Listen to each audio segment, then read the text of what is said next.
তোমরা যারা রাজনীতিকে ঘৃণা করো, রাজনীতি ছাড়া তোমরা কি কেউ চলতে পারো? তোমরা যারা রাজনীতিকে ঘৃণা করো, রাজনীতি ছাড়া তোমরা কি কেউ চলতে পারো? ওরে আমার ভাই, ওরে আমার বোন, মনটা খুলে নিজের কাছে প্রশ্ন করো। ঠিক আছে? অর্থাৎ বোঝাতে চেয়েছি, এই যে রাজনীতিকে আমরা ঘৃণা করছি বলছি, কিন্তু আমরা কেউ রাজনীতি থেকে মুক্ত না। আমাদের প্রতিদিনকার প্রাত্যহিক জীবনযাত্রা, ট্রাফিক, আমাদের শিক্ষা ব্যবস্থা, আমাদের অর্থনীতি, সবকিছুর মূলে তো রাজনীতি। তো রাজনীতি থেকে দূরে থাকা কোনো সমাধান না, বরং মেধাবীদের রাজনীতিতে অংশগ্রহণ করা, যোগ্যদের রাজনীতিতে অংশগ্রহণ করাটাই হচ্ছে গুরুত্বপূর্ণ। একটা ক্লাসে গিয়ে যদি জিজ্ঞেস করা হয় যে তোমরা ফার্স্ট বয়দের যারা যারা খুব টপ স্কোরার, তাদেরকে জিজ্ঞেস করা হয় তুমি কি হতে চাও, স্বাভাবিকভাবে প্রশ্ন ডাক্তার হতে চায়, ইঞ্জিনিয়ার হতে চায়, বিসিএস অফিসার হতে চায়, বিদেশে পড়াশোনা করতে চায়। তাহলে পলিটিক্স করছে কারা অ্যাকচুয়ালি?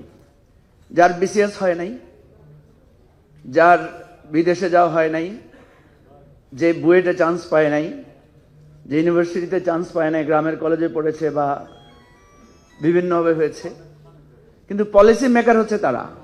তারাই এমপি হচ্ছে কিনা, তারাই সমাজে নেতৃত্ব দিচ্ছে কিনা।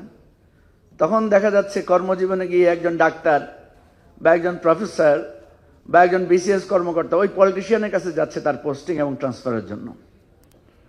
সুতরাং এই যে রাজনীতিটা খারাপ জায়গায় চক্রাকারে ঘুরে যাচ্ছে, আমরাও এই দুর্নীতির জালে জড়িয়ে পড়ছি, এটা আমাদের নিজেদেরই একটা কৃতকর্মের বা আমাদের অনাগ্রহের ফল কিনা সেটা আমাদেরকে ভাবতে হবে। আমি এখন যে কোশ্চেনগুলো দেওয়া হয়েছে সেগুলোর প্রশ্নে যাই। এখানে জুলাই সনদ, তারপরে আপনার গণভোট নির্বাচনের দীর্ঘসূত্রিতা নিয়ে যে কোশ্চেনটা তোলা হয়েছে, সাজ্জাদ জহির চন্দন ভাই বলেছেন, আমি কিছুটা ওনার সাথে বিনয়ের সাথে দ্বিমত করি।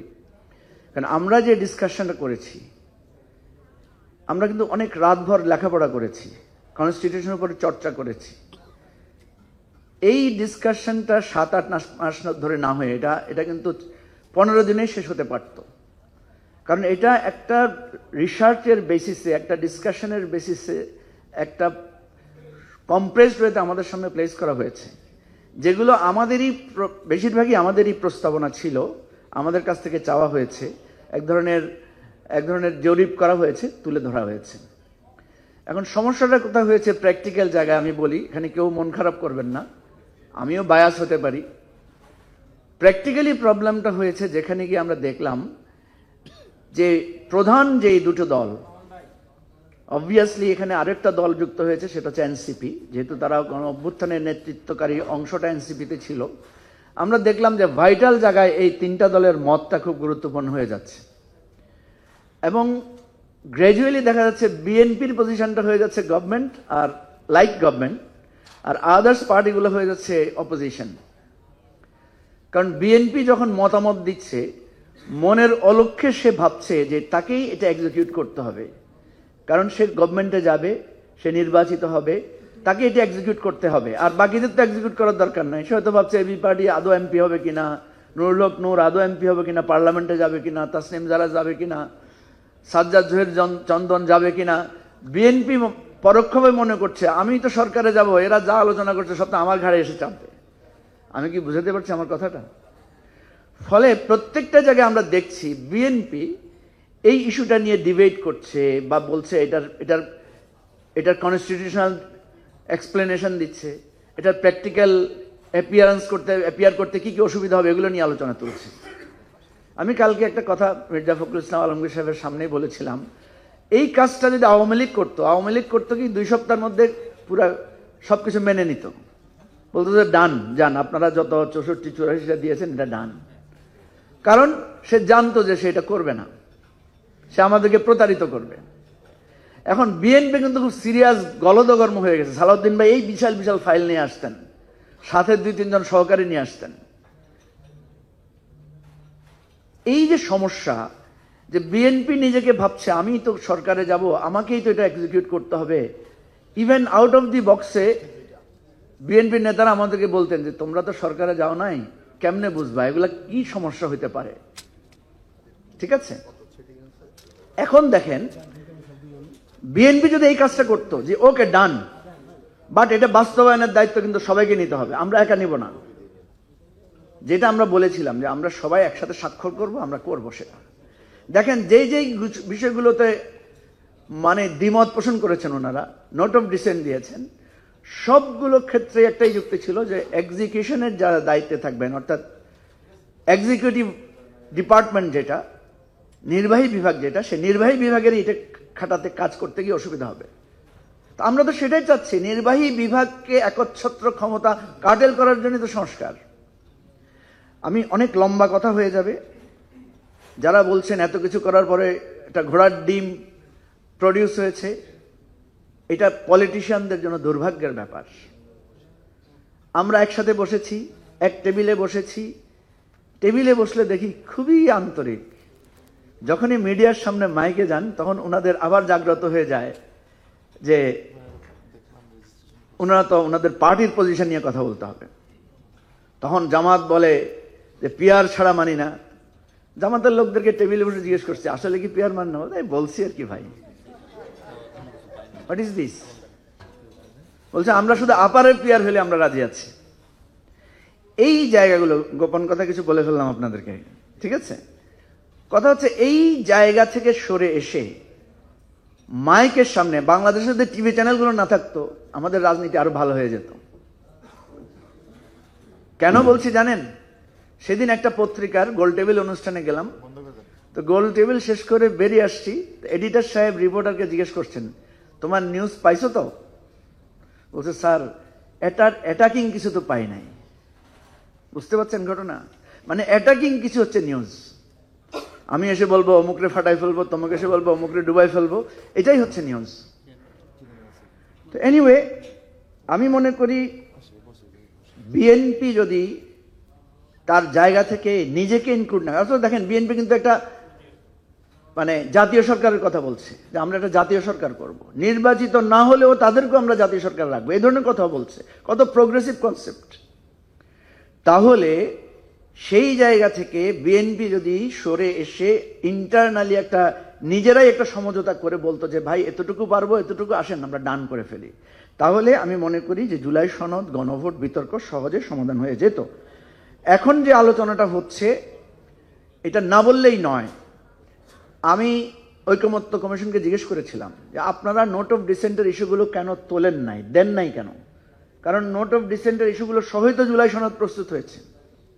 ওনারা যে আর্গুমেন্টটা দিয়েছেন, ওনারা বলছেন নোট অফ ডিসেন্ট সহ যেটা, এটা হচ্ছে আমাদের কার্য বিবরণী, এটা আমাদের দলিল যে কারা কারা এটার সাথে দ্বিমত পোষণ করেছেন, এটা তাদের পার্টি পজিশন।